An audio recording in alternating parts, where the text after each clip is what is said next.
All right, so another Bitcoin basic. One of the building blocks for Bitcoin is who works on Bitcoin.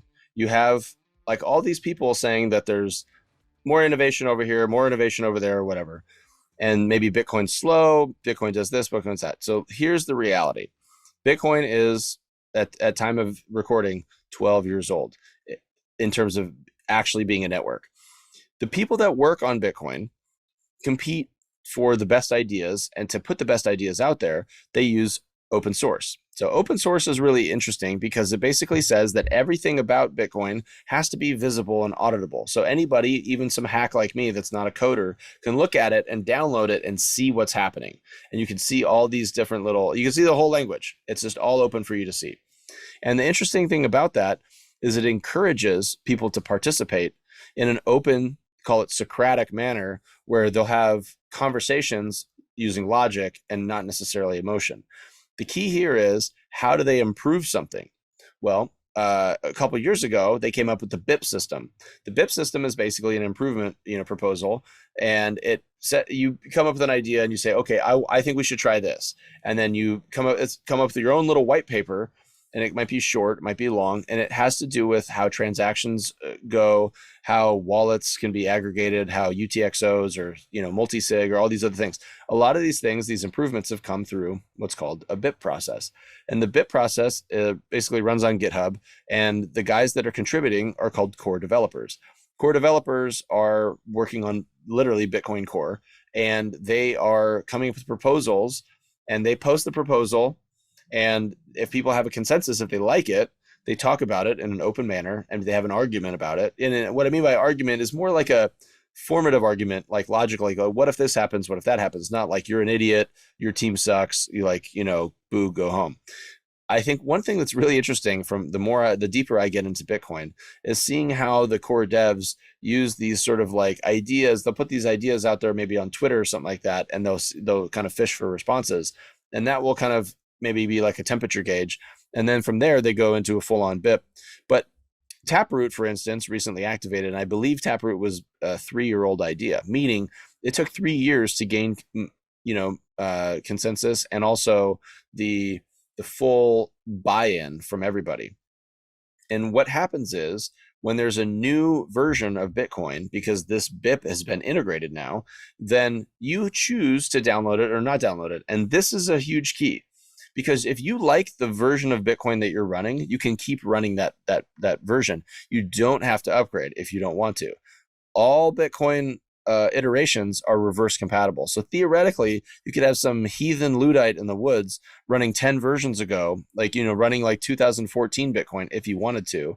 And that could be what he feels like the most comfortable when he's transacting. But if he's going to do that, he's going to have to run his own full node. And a full node is basically when you download Bitcoin Core, whatever version it is, and you maintain the security of that on your own computer. You do not need a stack of Bitcoin to do this. You need about $300-$500 worth of computer equipment, and you could either build your own using a Raspberry Pi and a hard drive and some other stuff, or you could just run it on an old laptop or a new laptop, whatever you want to do. The most complicated part of that is is literally downloading the whole blockchain. So when you do a initial block download, IBD, you're going to basically download every transaction that's ever happened.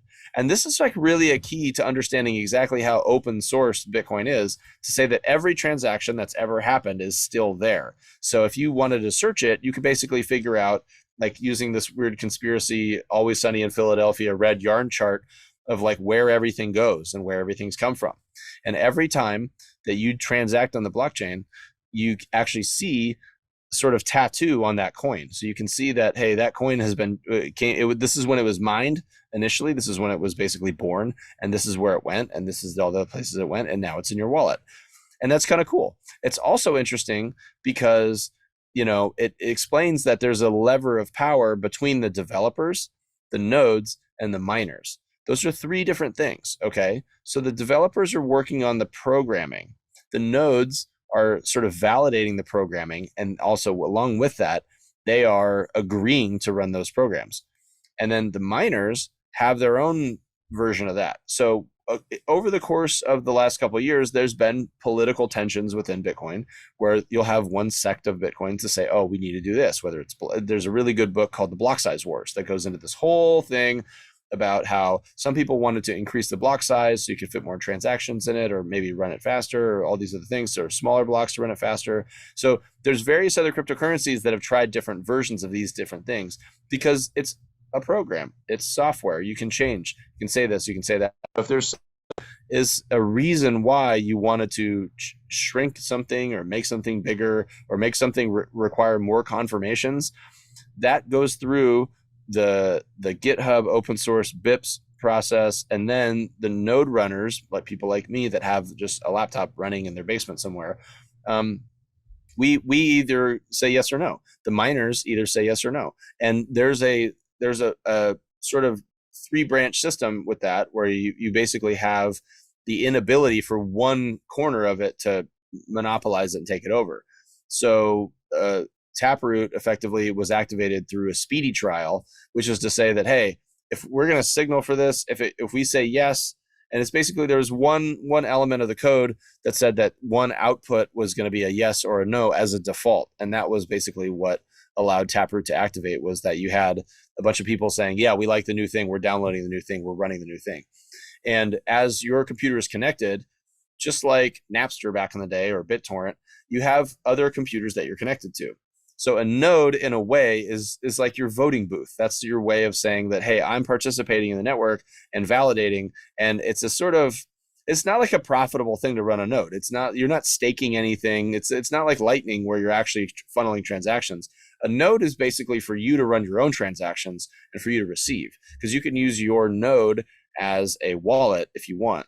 And that's one of the more interesting things about Bitcoin. So when you hear these things in general about, oh, some guy lost his laptop or his hard drive or something, and there was 10,000 or 20,000 Bitcoin on it, is because initially the people that were mining on their laptops had a node on their laptop and had their wallet on their laptop. So their laptop was really like their whole thing.